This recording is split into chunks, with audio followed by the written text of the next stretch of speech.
All the action from the Southern Shamaal is proudly brought to you by Red Square. Get reloaded. Get Red Square.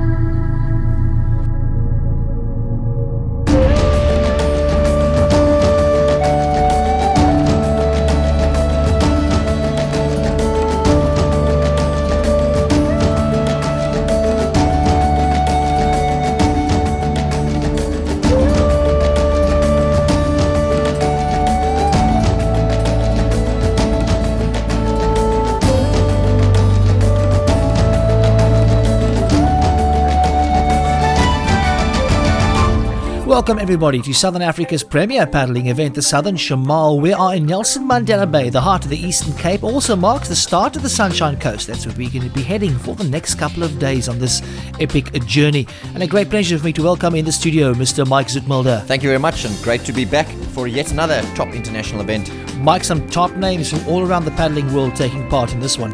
Yep, some of the best paddlers in the world here for the Southern Shamaal, the 2009 version. And it wouldn't be a top competition without the presence of the Australians. Dean Gardner heads up the Aussie presence in this year's Shamaal. Actually, the weather's looking pretty good. It's exactly what I prefer is a strong wind with some swell. And they're saying tomorrow should be about 16, 17 knots, which is quite ideal for what I like to do. So it should be okay. Obviously, the local guys, the two South African teams, the UAE team will be a bit of a threat, and then the US team too. Like they're an older bunch of guys, but they've got a lot of experience and they're all very, very solid paddlers. So I guess in an event you always look out for everyone, but you can only do the best you can. Man that's definitely going to be leaving his mark on this year's Southern Shamaal. Anton Erasmus, the race director, giving the paddlers a quick overview on the action that could be expected in the next couple of days and introducing some of the top international teams. Team UAE had a very strong presence, headed up by Russell Crowe, as did Team USA. We spoke to some of the South Africans now currently living in Australia. Gary Butley came down especially for the Shamaal. I think the conditions for the whole race are looking quite good. Maybe a bit of surf coming through on the fourth day. But we've got really gentle easterlies predicted for the first 3 days, so I don't foresee any problems. I don't think there'll be any big surf, and I think everyone's in for a really good race. We'll have to wait and see if Gary's prediction of no big surf comes true. After all, this is the Sunshine Coast, known for its rough seas. Starting off from the heart of the Eastern Cape, we head out to Port Alfred. 25 kilometres for stage 1. Around we go to Kenton on sea. Then we finish off at Woody Cape. 2 metre swells today, 30 to 35 kilometres per hour southwesterly winds. And Michael, we're starting off in the heart of the Sunshine Coast in Port Alfred.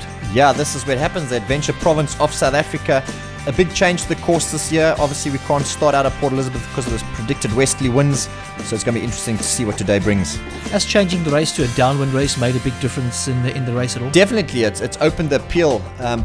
We no longer have paddlers wanting to slog it into a headwind for 30 or 40 kilometers. So to have a faster race with ideal runs, and that appeals to the whole paddling fraternity around the world. Mike, it seemed like a lot of the competitors shared your opinion on the event. A little bit more wind would be great, but we can't complain. It's better than the traditional into the wind PE London, and it's better than no wind. So no, we're excited. But there's an interesting shore break there, and they've chosen the spot where the reef is. So obviously the organisers want to challenge us, but we see a little gap. Hopefully we'll get it. Otherwise, looking good. Departing from West Beach in Port Alfred, which of course is known for its rather tricky conditions. However, everybody happy with the weather and rearing to go. Fantastic. It's going to be great runs down to Kenton and Woody Cape. Should be a fast race. Conditions favourable for a very fast downwind paddle. The wind already picking up. Mike, as far as distances are concerned, what are we looking at for stage 1? They're looking at about 25 kilometers the first section, then up to Woody Cape, a total of 54 kilometers. But the key is first to get out of there and then choose the right line so they maximise the runs that they're going to take. It was going to be a big battle between South Africa and Australia. Richard van Wilderman heading up the attack for South Africa. I'm looking obviously out for the Aussies. They're super strong athletes in the ocean. South African B team, they're going to be good too. They know the local conditions. And the expats, the Australian expats living in Dubai forming the UAE team are going to be pretty strong as well. So we're going to have some tough teams, and then you've got the sponsored guys as well, so big day on the water. Wherever South Africa and Australia meet for a contest, no matter what sport, there's always fireworks. Expect nothing different here. Brendan Saxton tackling stage 1 for the Aussies. He's the youth in the team, but he doesn't know the Sunshine Coast water at all. Yeah, it's looking pretty good. The winds are still picking up as the day goes on, so looks like there should be some good runners out there. A little bit of a shore break to negotiate as we head out, so hopefully try and stay on the ski and keep clean going out and then get into the runners. The team from the UAE had a very strong Australian contingent as well. Fantastic, it looks really good. Great surf out here at the moment, but hopefully we'll navigate our way through and get out all right and have a good run down to the finish today. I've been in Dubai for 9 months and I haven't caught one wave on my long distance ski in 9 months, but all 3 of us are from Australia and we get good surf conditions in Australia, so surf doesn't worry me at all. Almost time to depart on stage 1. Michael, a huge contingent of young paddlers taking part in that, which is really great for the Shamaal. Definitely, and also it develops the sport within South Africa. I mean, you've got young lighties there from the junior team. For them to now paddle alongside legends of the sport like Dean Gardner can only make them better paddlers in the long run. As we catch the start of the 2009 Shamaal, these are the singles, the first batch leaving everybody running down the beach by about 150 meters. Why would they do that? They want to find some clean water. Obviously, they're either going to find a rip current that's going to take them out quicker or somewhere where there's not a big shore break. And you'll see the paddlers have different ideas of what they're looking for, so there is variation. But the key here is to try to get out as clean as possible. You don't want to spend time getting washed off your ski, losing your hydration. You want to get out as clean and quickly as possible so that you can get into the clean water. The legend of the PE2 East London, that's John Wood spending some time with Anton Erasmus. Team USA will be headed up by Noah Hawke. He's from Hawaii and he's tackling stage 1. This is like a rough day on the north shore of Oahu. Very similar conditions with a stormy sea swell, but this is exceptional for Hawaii weather. I'm looking to keep with the UA team. I think I might be able to keep them in sight, and if I do that, I think I will have a good run at it. These are the big guns leaving the line now, the internationals, and the field spread out quite nicely. 4 different batches leaving. Yeah, the paddlers are all seeded according to their ability. So the slower paddlers have set off first, a bit of a gap for the next ones, and it's all about keeping the guys on the water together for water safety reasons, so that the finish is a lot tighter. And they're not too far spread out. So here goes the second batch of the internationals and the top paddlers. Talking about the international field, obviously we're rooting for South Africa, but who else would you keep an eye on? I think you've got to watch Team Australia. They're the defending champions, and Dean Gardner, yes, he's getting on in years, but still a top paddler, and if the runs are right, he'll be definitely the one that's going to show people how to paddle today. So we're into stage 1, Port Alfred to Kenton on sea, 25 kilometers. It didn't look that rough out there this morning. Only 2 meters swell, but just enough to give that little bit of a run on the wave. Definitely, but you'll see as the ski's going up and down, there is a lot of chop out there. When the westerly wind picks up, and it is predicted to pick up a lot stronger than it is at the moment, they're going to get some excellent runs going into Woody Cape. So what they'll be doing is powering it on to get on top of the run and just let that run push you along, and that's where you make up your time. Going to increase your speed tremendously, and you've got to just have that ability. Now, out there you're going to have runs that are going to suit the double skis or suit the single skis, so you just got to find your right line and get on and work it. That's where we're heading today, the seaside haven of Kenton on sea. Team South Africa had their work cut out for them. It's looking like it's picking up, so it's going to be world class. Absolutely perfect. Well, the guys all got out together on the first leg, and I think it's going to be quite tight. We've got a huge race on our hands with the Australians, and up to the challenge. Surf doesn't look too bad here. We got the easier but longer leg, and just got to drive the double, not make mistakes, and have a good day. Final preparations as we're going to head from Kenton to Woody Cape. The juniors were very optimistic about their team's performance on the water. I'm not too sure actually. Hopefully our singles doing quite well. Another junior with the Lighty team, and hopefully it all goes well. Hopefully we'll get some lekker runs and work hard and shot, man. Mike, great to see that so many juniors are taking part in the Shamaal. Obviously a good building ground for our future SA stars. Definitely, and to have a junior team taking part in the Southern Shamaal really bodes well for the future. We're seeing the teams preparing for this long stage to Woody Cape. Hydration plays a big role in any endurance sport. Obviously the same so in paddling. Definitely, it's key. I mean, if you aren't hydrated properly or fed properly, you're going to hit the wall. So these guys will have had a good meal beforehand. They got all their liquids with them, and with us this year is Hammer Nutrition. So as soon as they come out the water, they get world-class nutrition as they come off the beach, which is key to make sure that the next day they're firing on all cylinders.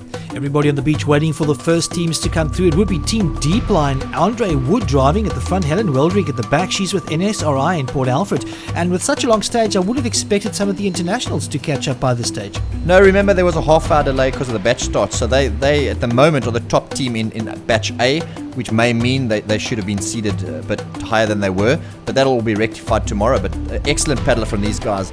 Leading them is Andre. He's from Brobart Security, which provided the security on this event. And a great paddle for this couple.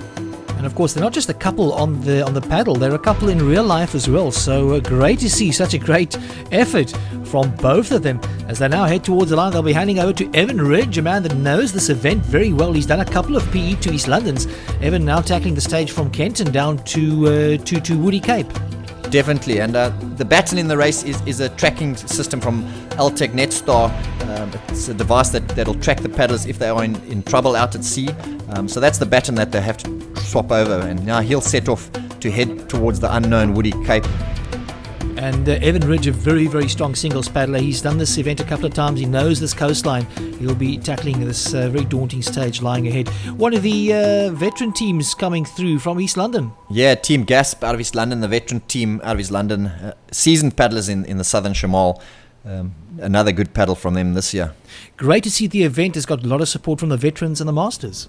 It seems to be the tradition of this event. It's a longer event than the sprint events, and the older guys seem to get a lot more out of it. They really enjoy it. I kind of think it's very much the experience that goes with it as well. The older guys have got a lot more experience on the water. They rely on that during the longer events. Yeah, it's the old adage, they've been there and done that. So these are the events that challenge them the most and the most camaraderie and fellowship out there and the best fun. But yeah, look at the Australian coming through, Brendan Saxton, absolutely flying at this leg. And behind him, it looks like South Africa B coming through, just behind him. Which is interesting. Where's Richard van Wilderman, the South African A-team paddler? He should have been right up there, and he's not. So Saxton bringing it home first for Australia, followed by South Africa B. They're going to have to wait. The clock is ticking now. What's the gap going to be to van Wilderman? Yeah, day one and this little upset here. So that's going to be interesting. There comes Richard now flying in for third place, but a good couple of minutes behind Team Australia. A gap of 3 minutes, 12 seconds. A big gap to make up for Barry Lewin and Bevan Manson. They're a fairly unknown combination in the doubles. Yeah, unknown combination for South Africa. I don't think these two have paddled in a double ski before. They're very well seasoned single ski paddlers, so now to try combine in double ski is going to be very interesting. Going from Kenton to Woody Cape, watch the yellow line of Australia leading all the way for most of the way. South Africa B, the white line faltering, but the green line there of South Africa A, they're closing down the gap. But will they be able to catch the Australians before they reach that daunting point of Woody Cape? Some rough seas expected there, and that can really throw the cat amongst the pigeons. Yeah, but look at these runs. Absolutely monsters out there. They're going to make up a lot of time in these runs. Not quite at the finish line yet, but I think South Africa might just have done enough to take this one. Yeah, very powerful paddle there and well led by the young South African captain. That's the beach out of Woody Cape. That's where we're going. Just outside Alexandria, turning right into Boknes as we see Woody Cape in the distance. Looks all beautiful and serene, and it is one of the most beautiful parts of the coastline. But it's not over till the fat lady sings. Woody Cape known for its huge swells that can really throw paddlers off course. South Africa coming through. It's Barry Lewin at the front, Bevan Manson at the back. They powering away. Have they done enough to close the gap down to the Australians? We're going to have to wait and see. Down on the runs, there comes Team Australia. Dean Gardner leading them. This is one of the legends of ocean paddling. Him and Oscar Jalipski totally in a league of their own as far as the paddling goes when it's downwind conditions. Let's see what today can bring him for him. They say downwind is a lot more technical. It's more challenging. It's a lot more tactics. It's a lot more talent needed. It's not. You can't just rely on pure style. There's a lot of experience needed. We know South Africa B is going to take third place. Not quite sure who's going to cross the line first, though. As we go down to the beach at Woody Cape, it's South Africa coming through. Lewin running for the line. Manson at the back. So the South African duo have done really well. Unbelievable. To catch up that time that Richard lost is unbelievable. So now what's the gap going to be between South Africa and Australia? The Aussies are going to come in second here. Coming into Woody Cape, they go over. Even with the skill of Gardner at the front, they couldn't stay upright. Yeah, tricky conditions out there, but I'm keen to hear from Team South Africa to see what their tactics were on today's race, because they must have absolutely phenomenal runs along the route. Coming through to take third place, it will be South African. Be a good paddle from them as well, and some really testing conditions. Yeah, I tell you, it's exceptional what these guys are doing out there. The conditions are horrendous. I don't think you can appreciate watching this, just how bad those conditions are on the ground. The downwind junkies pushing really hard to get to Woody Cape. You can see the conditions out there. Not ideal today. It's really blowing hard. Absolutely extreme. Really worried at this stage with the wind picking up like it is. And it's a singles paddler from Team Deepline coming towards Woody Cape. Evan Ridge out of East London, seasoned paddler. He'll know what to do. But, for the paddlers coming towards Woody Cape, they don't know they haven't heard yet what the conditions like. They don't know if it's the normal 12-foot swell sitting at Woody Cape. So they're pretty anxious as they come in. A good decision though to go downwind from Port Alfred to Woody Cape. I think it was the traditional old route. It would have been a real upwind slog.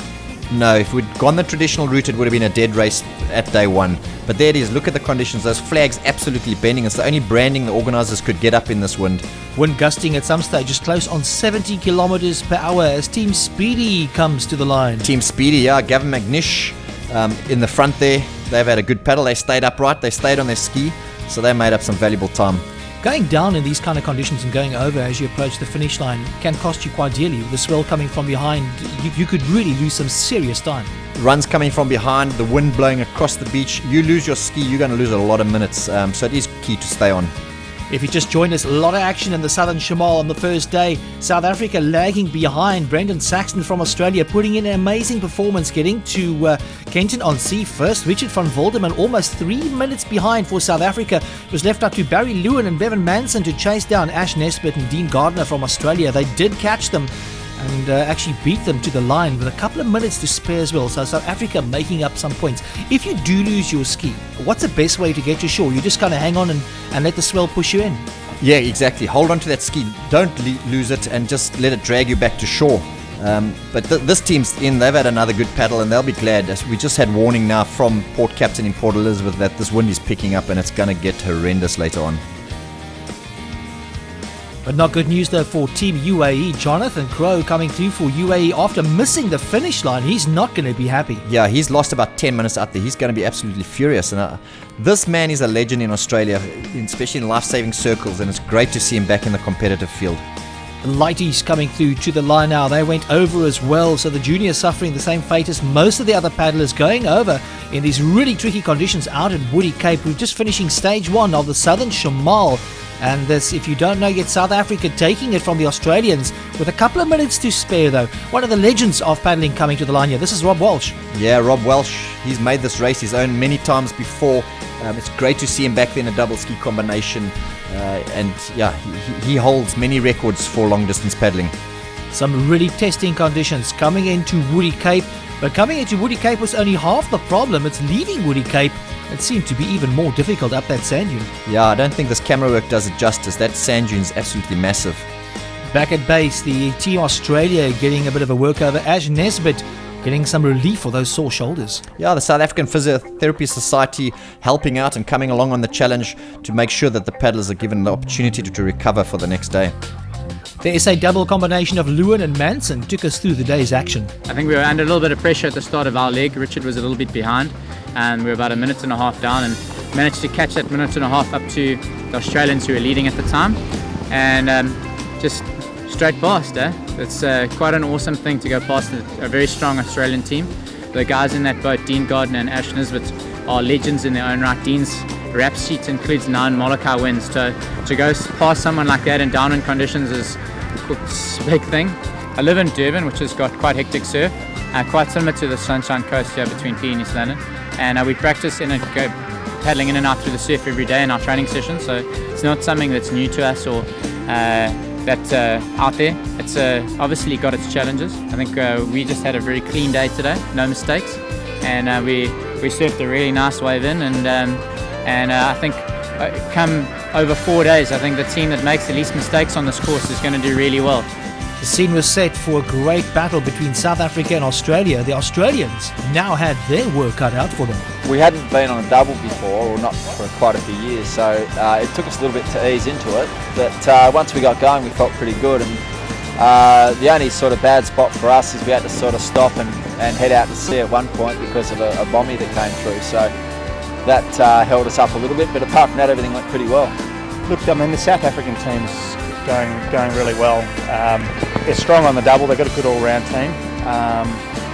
The UAE guys, they made a couple of mistakes today, but I'm sure they'll come back with a bit of vengeance. So, look, it's going to be fairly even. I mean, we could be talking less than a minute at the end of 4 days, which will make for good racing.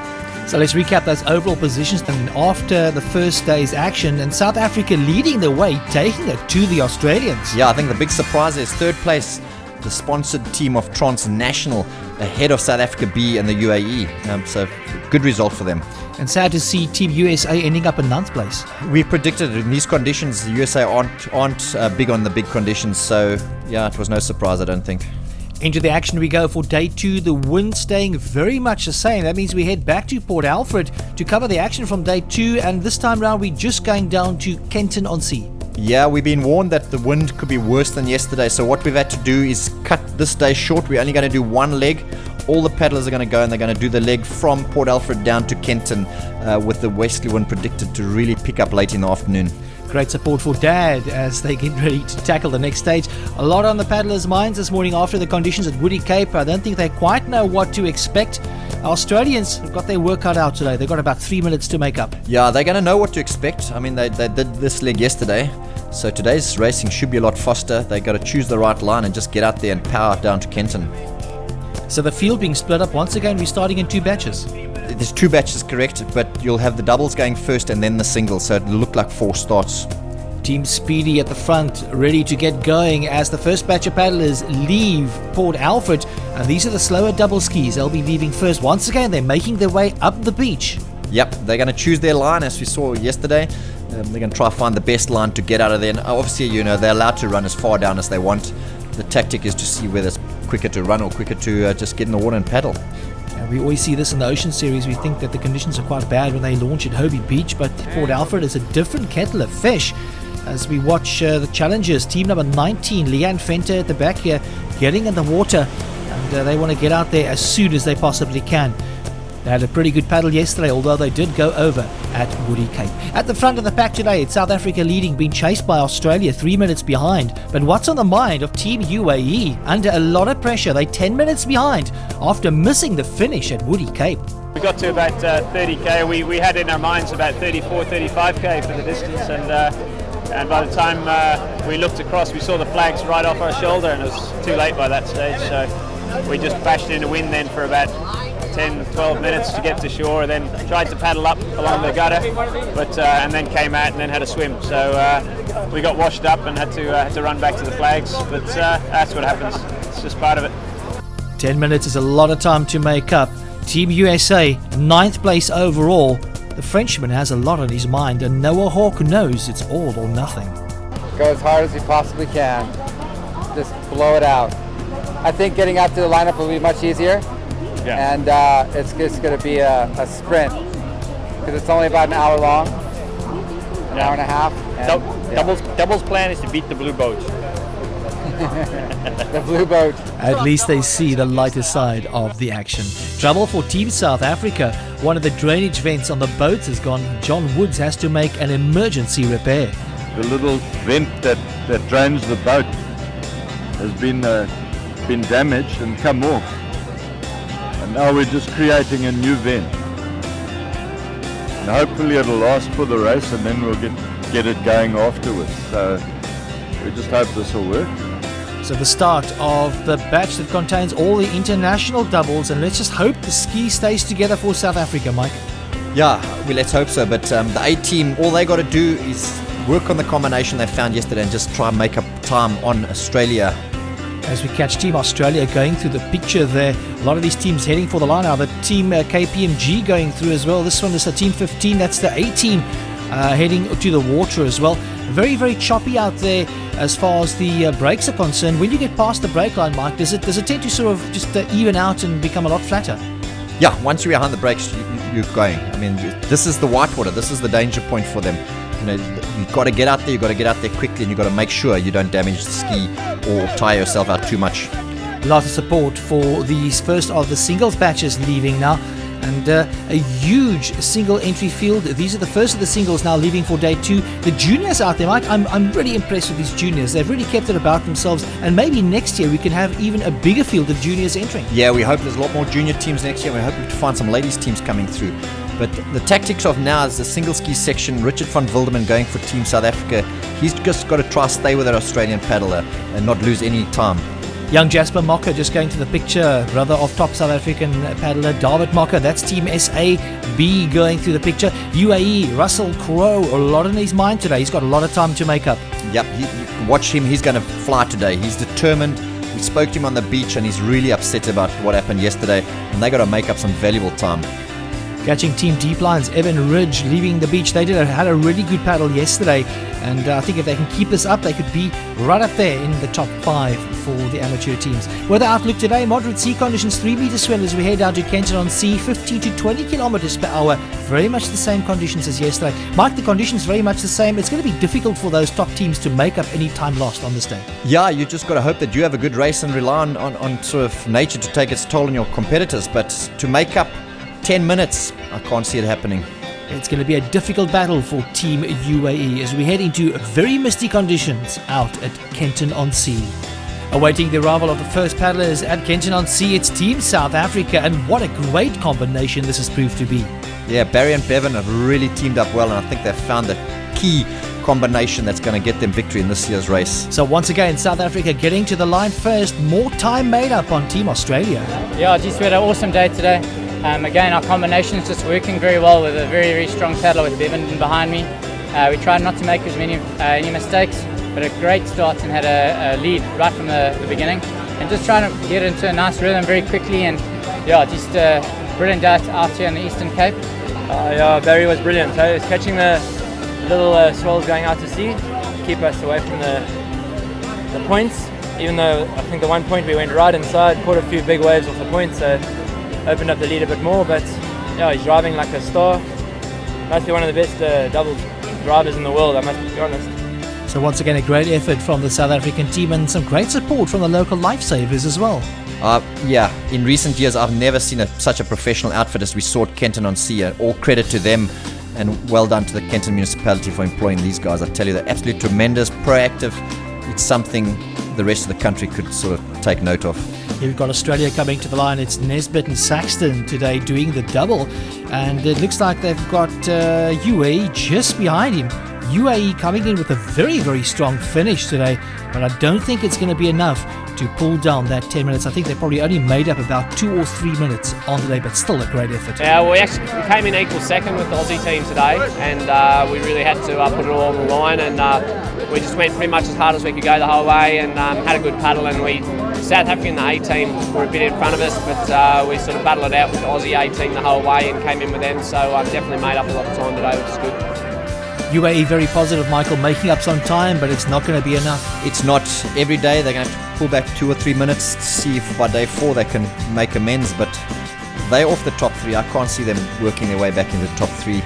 Team South Africa be with another great finish, hanging on to that 3rd place overall. Yeah, they'll be looking over their shoulder now. There's one of the sponsored corporate teams, Transnational, breathing down their neck, so they're not going to have it easy. A lot of the teams coming through to finish now. We're at Kenton on Sea. This is day 2's action, Michael, and very, very misty conditions. I wonder if this is a telltale sign of the weather, what's to come for tomorrow. It's just not looking good. Weather forecast for tomorrow, rainy and misty, so you just got to hope for the best.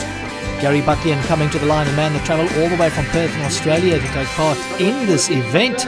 Long way to come for the Shamaal. Yeah, seasoned PE2EL London paddler, now moved to Perth, Australia, but a really good paddler. Team USA not doing much better than that 9th place overall from yesterday. Seems like the rough water keeping them out of contention. No, they're way down. They're battling to stay in the top 10, I think. And yeah, I think if the surf keeps up like it is, they're going to battle, especially this Frenchman. I mean, he's a legend Olympic paddler, but that's in flat water, so still got to get used to the surf. The transnational team we spoke about earlier, they're putting the SAB team under pressure. This is Jasper Mocker heading towards the line. Yeah, Jasper Mocker for the transnationals. They're right up there. They're going to challenge the internationals all the way. Well, anything can happen in the surf, you know. There's still another 2 days or 2 long days, but At this elite level, it's pretty hard to make up that sort of gap. So we'll just see what happens. We paddled hard. We certainly had to make up a lot of time, and we did that today. We'll just have to start pegging him back and go as hard as we can and see what happens. SAB coming to the line. Tom Schilper-Ruud on the single for the South African B team. Another good paddle by South Africa B. They've got a good combination there this year. They're right up there. They're going to do well.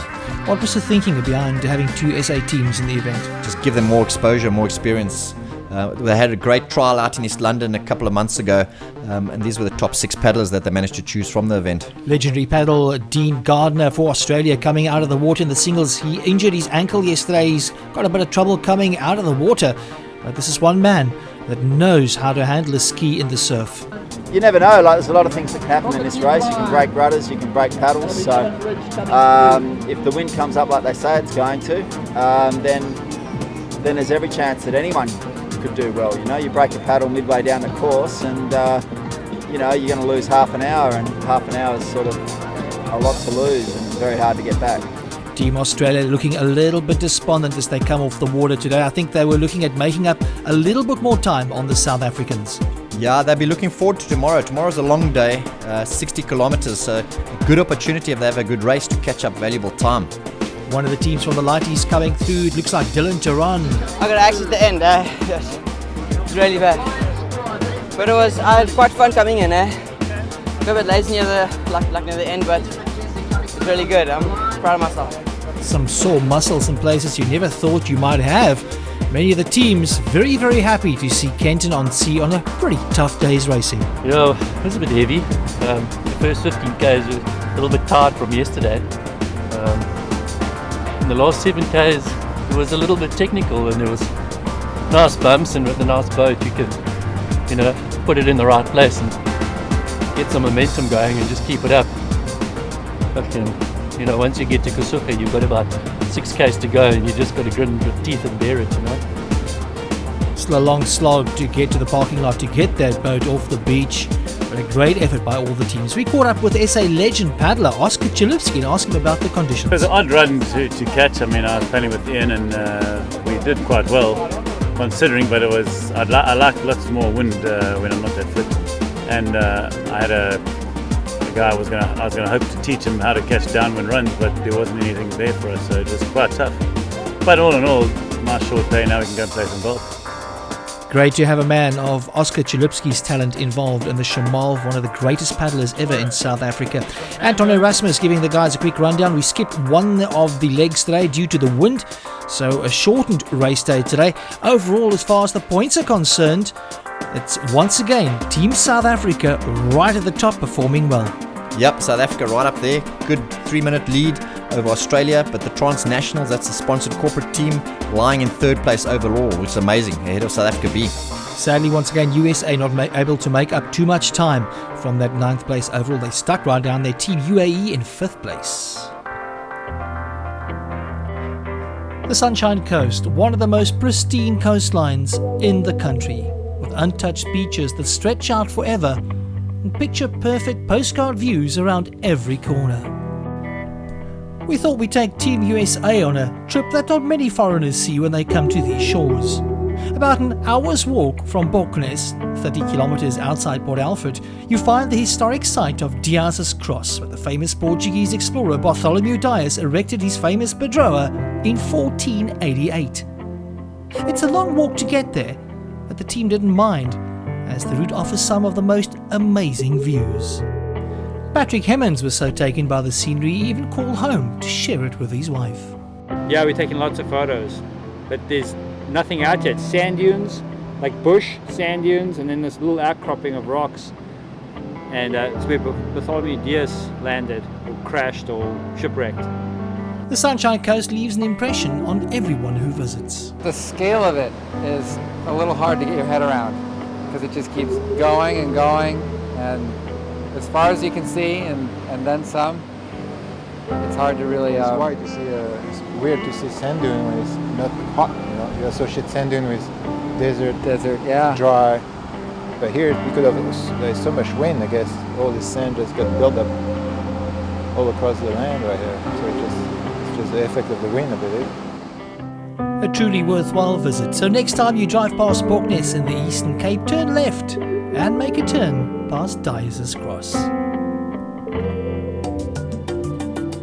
We're halfway through the Southern Shamaal. 2 days of racing action gone. All the teams looking to day 3 to make up some lost time, but the weather not going to allow it. Some good swells, 3.5 meter swells, 30 kilometer per hour southeasterly winds, but heavy mist playing havoc with the conditions on the day. Anton Erasmus explains. Well, it looks a bit bleak. Looks more like that we are on the Cornish coast in England rather than in South Africa. We've got serious mist, and the mist is stretching all the way from East London right down past Port Alfred at the moment. In fact, even in Port Elizabeth. NSRI, which is our sea rescue, have given us an advisory saying that there's no ways that they can guarantee a rescue in these conditions, and because of that, we're going to have to delay the start, and in fact, we're going to delay and move the start. So it's a delayed start due to those heavy misty conditions. Visibility just down to 50 meters, not good when you're out in the open ocean. We caught up with the driver for Team South Africa, Barry Lewin, to get his opinion on the weather. Yeah, the mist is a huge issue. We've been hearing from the NSRI guys that they're not willing to come out and try and rescue us in the mist. They're too scared of running over us and not being able to see us. So yeah, it's obviously quite an issue if there's no safety on the water. Throws a huge curveball. Obviously, the organisers of trying to create a nice, safe environment that anyone can come and paddle, and hopefully we can get on the water today. It doesn't really matter where the course is, as long as we're on the water and we're racing. That's first prize. So just waiting for a call, and we'll see what the course has got to deliver to us today. It's going to be interesting. Team Australia can't afford to lose a day's racing. Yeah, it just depends on what's going to happen with the course. I believe that might all get shifted to the Fish River to finish at Port Alfred again. So it'd be interesting to see what happens then. But I guess this will only last for a while, so chances are it'll clear up by lunchtime. We leave Hamburg behind as we head towards the Fish River for a delayed start, and the entire Sunshine Coast covered in mist, not living up to its name. Yeah, this is disappointing for the international teams. If they get in the water today, the distance is halved, and that means valuable time that they're going to struggle to catch up. So the team's getting together at the stopover at the Fish River. Chance for them to share some great stories and build up a little bit of camaraderie between the South African, Dubai and Australian teams. Time to grab a quick bite to eat and to get some carbo loading going, as they might be doing a little bit of paddling a bit later on during the day. And then it's on towards Fish River to see what those conditions hold for the day. But it was not going away, Mike, not looking good. Yeah, this is very dangerous for ocean paddling. If there's a lot of mist, there's no visibility, it's going to make safety an absolute nightmare. Race organisers left with no option but to cancel the day's racing action. Yeah, it's looking quite dismal, unfortunately. We're biting at the bit. We'd love to have done a good 42 today, and it's a huge disappointment. But yeah, that's just the way it's turned out. Race organisers rely greatly on the input from the Sea Rescue, as they know the area best.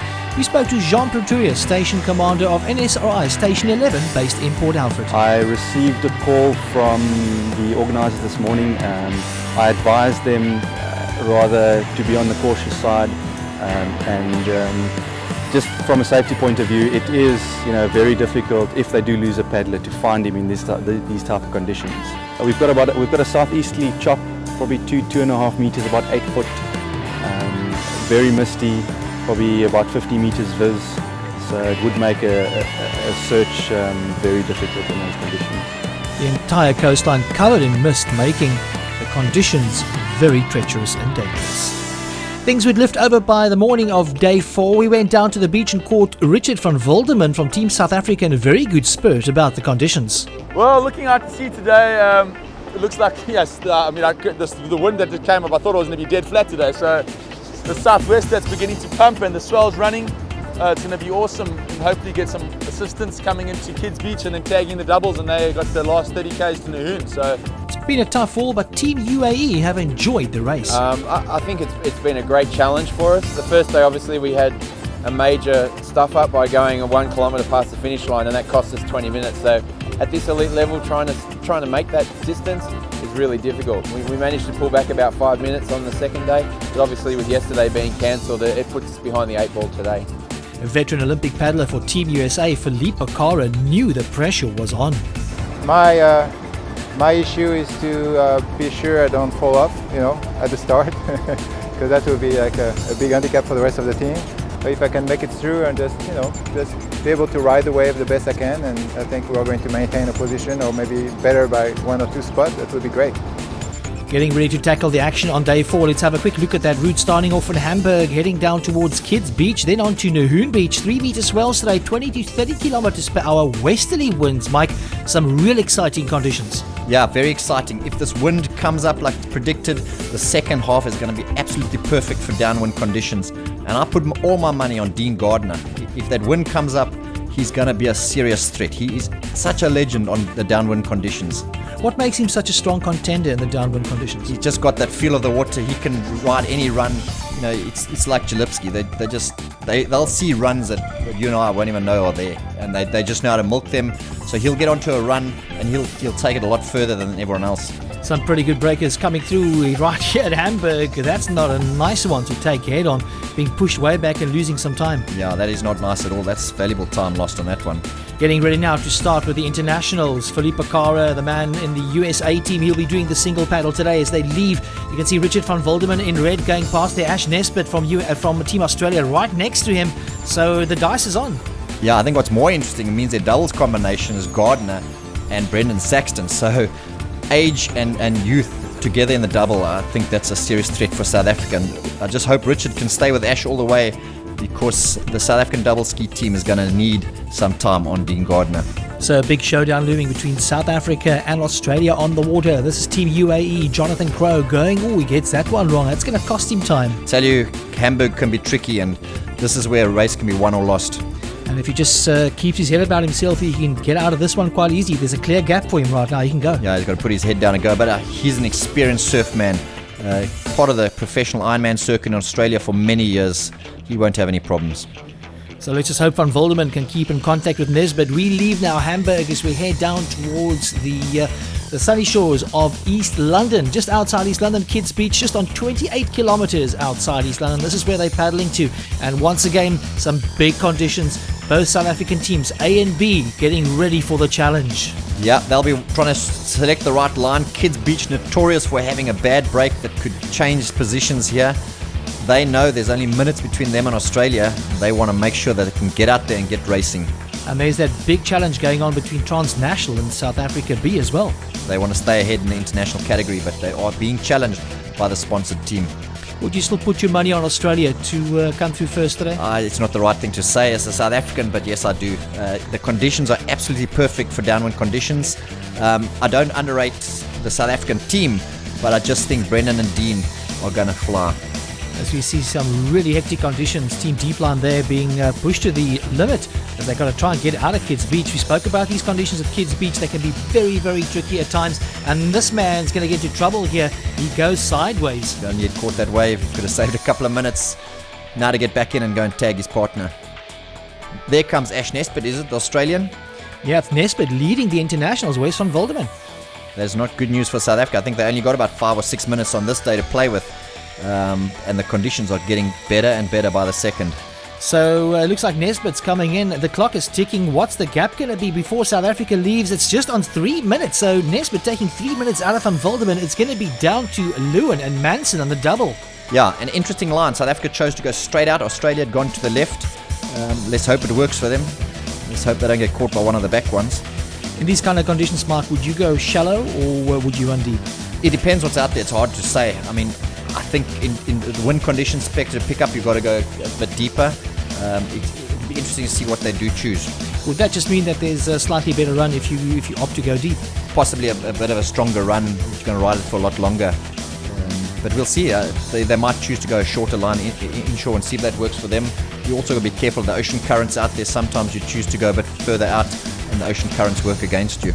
Looking at this beautiful view, that's Kids Beach in the far distance there. This is close on Cove Rock, one of the big landmarks near East London. So we do a flyby with a helicopter. Catching up on Team South Africa, they're pushing hard. The Australians took 3 minutes out of their 6-minute lead today. That means they only have 3 minutes to play with. So they've got to push as hard as they can because the Aussies are on the attack. Yeah, I mean, news from the safety boat out there is that Australia are absolutely flying like I predicted. South Africa going well. They're getting some good runs out there, but it's who's going to hold on to the runs the longest, and is this day going to be too short for Australia? That's where we're heading to East London. That's Nahoon Beach in East London, where the race will be finishing. And look at this, we spoke about this, the runs coming through, and this is where the Australians are so good. Yeah, and obviously with the strength of Brendan behind him, I mean, Dean Gardner is getting on in years, but with the youth behind him, it's a fantastic combination. Team South Africa running slightly deeper than the Australians. You saw the Australians taking the runs, taken from the same point here, but the South Africans choosing to go slightly deeper. I hope it pays off. Let's see if that'll pay off for them. It's all going to be down to the line. Let's see who can make up the most time. As we said, Australia had a lead on South Africa at the halfway point, and here they come here. Dean Gardner up and running.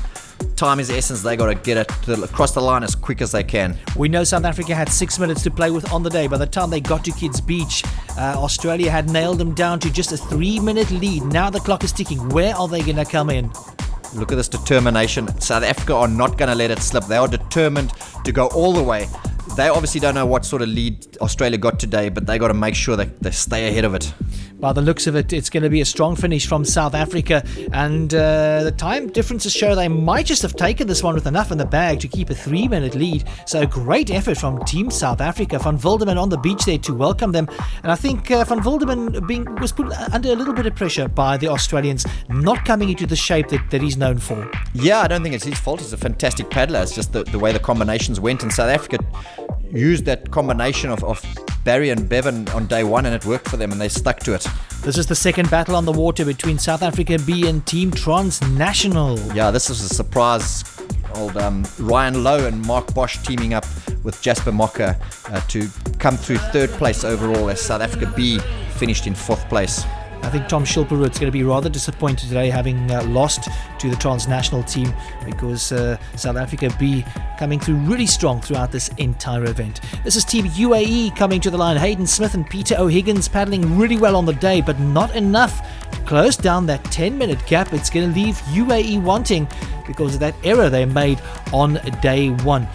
Mike, from an organiser's point of view, the downwind race in the Shamaal proving to be very successful. Definitely working, and we can envisage over 100 teams in the near future. It just adds this total dimension to paddling to have the 3-person teams, especially on a race like the PE2EL East London, which is sort of renowned as the world's toughest surf ski race. Catching Gary Buckley and Andrew Carter coming through. This is Team Slummies, and a great finish from them as well. A little bit of a collision there with Team Deepline, who came off as they came into Nahoon, but a great effort from these guys. The man at the back, Gary Buckley, from East London, now lives in Perth, Australia, having come down especially for the Southern Shamaal, so great to get support from the international guys.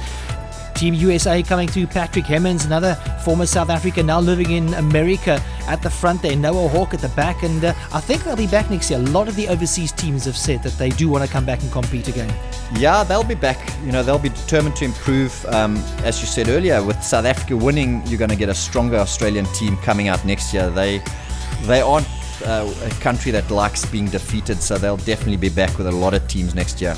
I hope to see this man back next year as well. This is Oscar Chalupsky coming through, one of the biggest names in SA paddling for many, many years, and a really strong finish from them. To have him at an event like this is fantastic, and paddling with him is Gavin Dickinson, one of the guys instrumental to getting the Southern Shamaal started.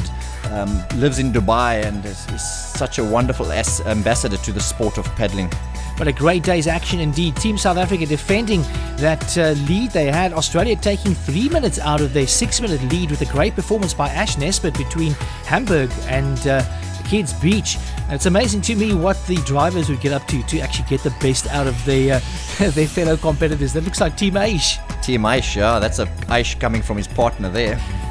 Let's recap those positions then for day 4. Team Australia taking the win over Team South Africa once again. Transnational in third place. Yep, consistent throughout all 4 days now. Looking at the overall results, Team South Africa taking the win there with 2 minutes 17 seconds to spare over Team Australia in second place. Yep, South Africa winning some great prize money. Team Australia in second place and Transnational third overall. Yet another solid performance from Lewin and Manson. Well, we've had a 6.5 minute lead after the last 2 days, and it was all for us to win and not to lose. So any mistakes, any missteps in the surf, we were the guys under pressure. So obviously we had to have as clean a run as we possibly could. Going out at Kids Beach wasn't that clean. We had to hit a couple of really big foamies, and just try and sort of minimise the risk, and played it as safe as possible. And we got out about 100 metres ahead of the Australian team. They came up next to us extremely quickly, and there was the dust the whole way. We had planned to go on an inside line. We planned to stay shallow most of the way, and we sort of got just around halfway, and we found that it really wasn't working. We were wallowing a lot, so we decided to go out deep. So I'd say the middle section, they probably made up most of their time in the middle section. We managed to hold onto that gap at the end, I think. It was a fantastic showdown between South Africa and Australia on the waters of the Southern Shamaal. Dean Gardner enjoyed every second of it. Oh, it was fantastic, and it always is. You know, it's been an ongoing battle for me now for about 25 years. So I'm just happy that, you know, like I've outlived a couple of the generations that I used to race against. But you know, it's just really good fun, and we knew that it was always going to be tough to beat those guys. We probably made a couple of tactical errors early in the 4 days that we probably shouldn't have done, and losing yesterday was a bit of a blow for us as well. So you know, I'm not saying we would have done damage yesterday, but at least we lost that opportunity to make that time back. So you know, we just went out today with the idea of doing the best we could and trying to regain some of that time. And you know, with these sorts of events, you can lose you know, a lot of minutes in getting caught by a wave or breaking a rudder or coming off your boat. And we just knew that if we worked as hard as we could today, there's every chance that the South Africans might get caught up at Nahoon Reef or something like that and lose a couple of minutes, and that's all we needed. Team UAE finished 5th but loved the racing conditions. Those waves out there was great for me. I haven't seen surf for 18 months, having lived in Dubai for that long. But unfortunately got a couple on the head and knocked me out a few times, and but I managed to pull back and have a good race there today with some good conditions, and it was great being in those surf conditions, just like being home in Australia. So hopefully we can get the same again next year. That concludes our race coverage from the Southern Shamaal. We bid you farewell from the Sunshine Coast. As for next year, we'll return. Till then, you stay safe on the water.